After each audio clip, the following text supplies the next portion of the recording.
Hello, my dear viewers.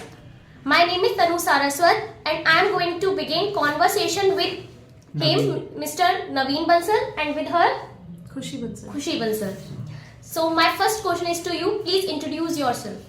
Okay, thanks Tanu and thanks Khushi to giving me an opportunity to introduce myself in front of you. My name is Naveen Bansal. I have recently qualified Chartered Accountancy and I am from Mathura itself. And I have done my 12th class from the Sri Jiva School from Mathura itself. And in my family, I have my father is a businessman, my mother is a housewife, and I have a younger brother who is also associated to my family business. Please tell me something about education system of our India. Education system is something which we need to reform as per the situation, because we have the education system that is very older than 70 years old. We can say that. And in the existing system, you can see there are the levels UKG. For the small student, there is a UKG, LKG, then first to fifth, and then 6th to 10th, and 11th and 12th. But they have the continuous same syllabus is going on. There is no any revision for a very long time. And if the new education policy, if you see, there is a various change that are the need of the situation. Because if you see in the new education policy, from the 6th class, student will start learning coding. Student will start learning coding itself, because it is a need out of that technology, need of the situation. Now the technology sector is going very fast, so there is a need in our education policy that the student will be very good in the technological sector itself. And in the new education policy, there is one more point that I will be happy to introduce. In the 12th and 12th system, in the existing education policy, students are allowed to either choose commerce, science or the arts, and the students are allowed to choose only the respective subjects. In the science, if you see, the students are allowed to choose the physics, chemistry, math and bio. In the commerce sector, if you see, the students are allowed to choose any economics, business studies. In the arts, some sociology subjects are there like that. But in the new education policy, the students are allowed to choose the subject as per their convenience or as per their interest. He and she can choose one subject from the commerce, like economics. If someone is interested in economics and physics also, the student in the 12th can choose the subject either in the science stream, like subject like the physics, chemistry, and he can, along with that, he can choose the subject in the commerce also, the business studies and the accounts and something and economics like that. So that will something help to help the student to gain the knowledge to in the diverse field. That's why the student will have the greater student will have the greater opportunity to get a good career in the diverse field. He can build a career in the science sector, technology sector, and if he wants to go into the other sector, he can build a career in the commerce sector also. Now, if you see in the existing education policy, we only focus on the grades and marks. If you see the suppose the IIT recent time, few months ago, some of the students get suicide because of it. They are not able to cope with the syllabus. They are not able to cope with the mental health. So in the existing education system, there is a no policy. The school or the education institution should also keep monitoring the mental health of the student also. So if the new education policy, I would suggest what should be the key points they should consider also. There should some policy also regarding the new education policy that the education students must keep a focus on the mental state of the student also, and they should provide the student a psychiatrist. We can say that the session to keep the mental health strong, even if they get a lower marks, because the marks is not the everything. The marks is not the something that is only thing that the student can able to build their career. Okay. So I want to ask you about the syllabus, because you know very well in CBSE or in a ICSE school, syllabus is totally different. yes, And I found so many students, they have to learn so many chapters from first to fifth class. So did you if you suppose if you get a chance to deduct the syllabus, so you can do. No, syllabus is something deduction. Well, I think there should be a reformation the syllabus, reformation of the syllabus as per the need of the class and the standard in the in which the student is in. I think there is a you have told that ki there is a CBSE syllabus, there is a ICSE syllabus. I think there should be only one board for the whole India. Well, there I think not be ICSE board separately from the CBSE. If the CBSE is there, so I think CBSE should be applied in all over the India, because the ICSE board I have seen that the syllabus is very fast and they have to learn in the ICSE syllabus. If the student in the ICSE syllabus, the student is in 6th class, that syllabus will be something like that to the student in the 12th class of the CBSE board. Yes, That is something similar. so that is something that is very different, because in the ICSE the mentality of the ICSE board student and the mentality of the CBSE board student will always be different. So if the ICSE in the ICSE board student have got the vast syllabus, student created their mentality to cover the vast syllabus and they become very serious about the studies because of the vast syllabus and the vast curriculum they have. So I think not the reducement, I will say that there should be only one board that will be applied all over the India. But in the final exams, the students must have prepared 8 or 9 chapters in their final exams only for a first class students, and the teachers only focus to write the question answers or the exercise. They don't teach very well about the chapter. So I think there should be a the teacher, that is they didn't focus on teaching the student in proper manner. So I think there should be I think you have periodic examination for the teacher as well to check their eligibility. Are they eligible to teach the student also? Because in the current India, you can see that many of the teachers are there that are not even eligible to study the students, and they own self didn't have some knowledge about the chapters and knowledge about the curriculum, and they become the teacher and teach the student.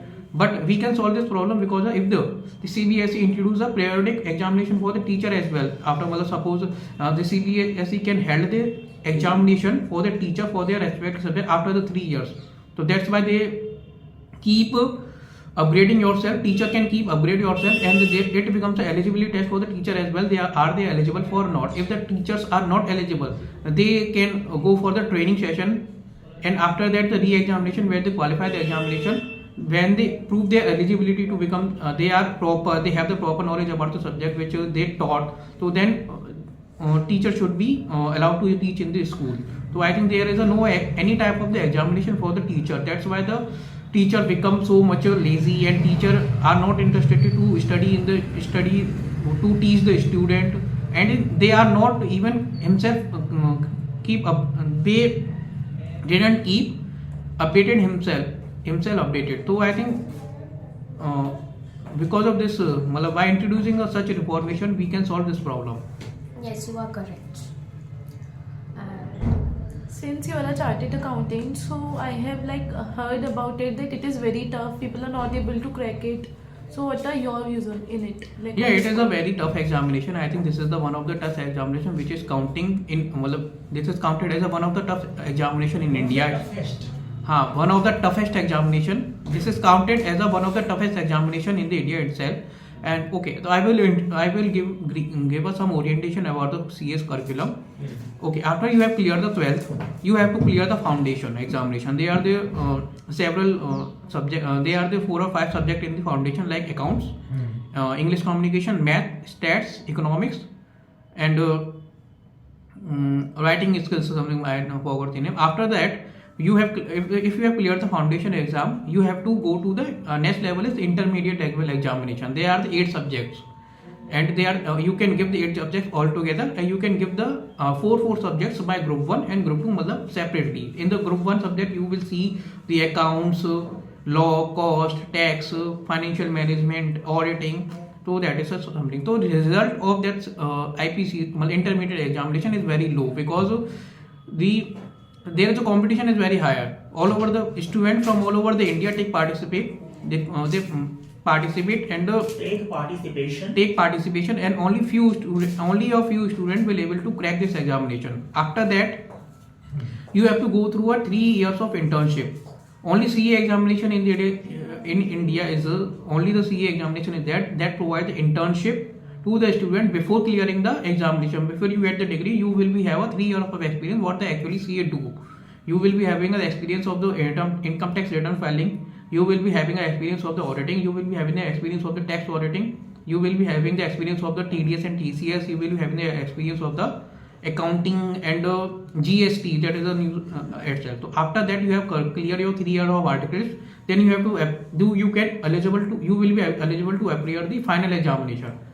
The same thing is there. The 8 examinations are there, and you can apply all together. You can apply group wise. Group 1 4 subject and group second subject. Only 2 attempts are there in the year in May month and in the November month. So that is a very okay. So that is something, because in the foundation the result is as compared to the intermediate is higher. So more the student comes in the intermediate, but in the intermediate the result is become very lower, and in the final examination the result is much low, the most lowest level as compared to the 3 level. So I think this is a very tough examination, and people often like to drop in the intermediate itself, or if they are not able to clear the final examination itself, so then they often drop this. And so I think you get a clear idea about what the chartered accountancy course is all about. So on 1st Feb, Okay. the government will release the budget. So Okay. the government. Do you think about there are some policies or the changes which will the government be taken in the Which the budget? government will take. Now, in the recent time, if you see on the 1st February, the interim budget is gonna to be introduced. That is the interim because March 2014, the new government will be formed. So that's why this is called the interim budget of the current government. And if you ask me what the changes would you like to see in the current upcoming budget, so this is the budget. I think yes, we can say that the government will try to satisfy all of the sector. They will try to satisfy the farmers, they will try to satisfy the industrialists, and they will try to satisfy the taxpayers as well. So because this is now the election is coming, so that's why you can say that this budget can be something politically influenced as well. So in the upcoming budget, you can say that relief, the government can provide some relief to the taxpayers. That's why the most of the people will get relief, and the government the focus of the government is always on the infrastructure. If you see that after 2014, the infrastructure of the India has growing very rapidly. So current government is I think that the in the interim budget, you can say that the major increase in the infrastructure budget. That's why because of the infrastructure, that is very proportionate to the economical growth of the India. If there is a large and big infrastructure, the economic growth is also high. So the Modi government is always keep a focus on infrastructure of the India, and the more infrastructure is infrastructure you can see for the past few years is take a boom in India, like that we have received a world record for creating the long expressway in a very less time. So the infrastructure is we can say that taxation relief we have already talked about for the taxpayers. Taxpayers can be a person, it can be a company, and can be a firm. So and stock market, I think as per my opinion, the stock market on the 1st February will get a boom, because the population is happy with this current government, and the budget, when the budget comes, so I think that this will be a positive budget, and that will give relief to the population of India, and the stock market will be on high. I think the government will provide facilities for the people only for power.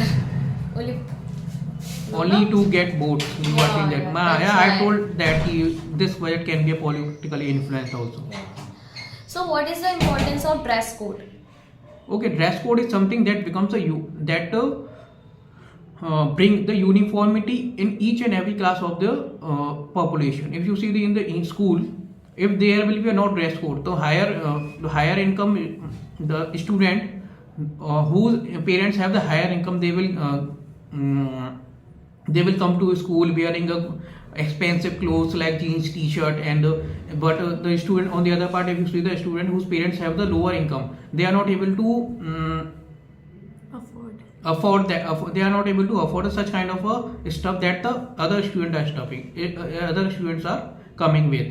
And okay, so that's because it becomes a mode of discrimination between the student itself, because it becomes because of this there can be a grouping. One group is upper class peoples, one group is another lower class students. So that is something that creates a feeling of discrimination and feeling of the jealous between the student, and the mentality of the student can also be harmed because of this. If there will be no uniform dress code, dress code is something that becomes bring a uniformity between the students, and all the students will look like a same. So that is something that will not create a discrimination between themselves. Yes, because present dress code is important. Yes. But when my mother and your father Yes. or anyone in their schooling, there is no dress code that time. No, I thought in my father's era there was a dress code. Even earlier, like in ancient time, during our parents' era, there was a dress code, but nowadays the dress code is removed because everyone like to wear casual clothes. But it depends on the university. In the university, you can say that most of the university in the India, that I think the tech university especially, they do not force the student to come in a dress code. So I think this. But I think dress code is important That is in that every dress code college is, or and dress code is school. something that will be create a feeling of uniformity in the students, Yes. and that will be a greater step. That will be a good step, I think, which is the university should introduce in their campus. And all the students think they are similar. Yes. Not they are rich or they are poor. Poor. And in my university, dress code is important. Mandatory. When you come in dress or a uniform, so you can enter in this college. After that, you can go. So I want to ask you, both of you, that the polybags are once it was vanished from the market, but still they are being used nowadays. So what are your views? How So it I think the can government should implement a strict punishment. Government should implement a big a huge amount of fine, and the government should advertise such a fine, because if the people will see that one person is fined because of using the poly bag, so the other will also stop to using the poly bag. So that one fine become the example for the 10 shopkeepers, I will say. And along with that, the government is banning the poly bag. The government should also introduce and spread the awareness about what the alternative they can use. If the poly bag is harmful, the government should come with an alternative, with the paper bag or with the cloth bag. Is something that the government should spread the awareness about the use the poly bag and use the paper bag. That is something that is not harmful. And government, because if the poly bag is come to the retailer, because the manufacturer poly bag comes to the retailer, shopkeepers, because of the manufacturers. If the government will impose the fine, या फिर will give time to the manufacturer that he stop manufacturing the poly bags and start creating the other alternative like the paper bags or the cloth bags that will be beneficial to the economy, our society. So if the manufacturer will stop producing the poly bags, the wholesaler will also will not buy the poly bags. If the manufacturer will produce more and more other alternative that I have already told, the alternatives comes in the circulation, and that's why we can reduce the use of the poly bags, because the poly bags problem is something that is now you have told the government has already banned, but the shopkeepers are keeping use because the manufacturers are producing the poly bag. If the production will stop, then it becomes the circulation will become very lower. So, but the government should, first of all, the government should try to do. Government should stop the manufacturer itself, and they can aware the manufacturer what the alternatives you can do apart from the poly bags. The manufacturer will start producing the alternate like paper bag and like paper bag and cloth bags. So people also start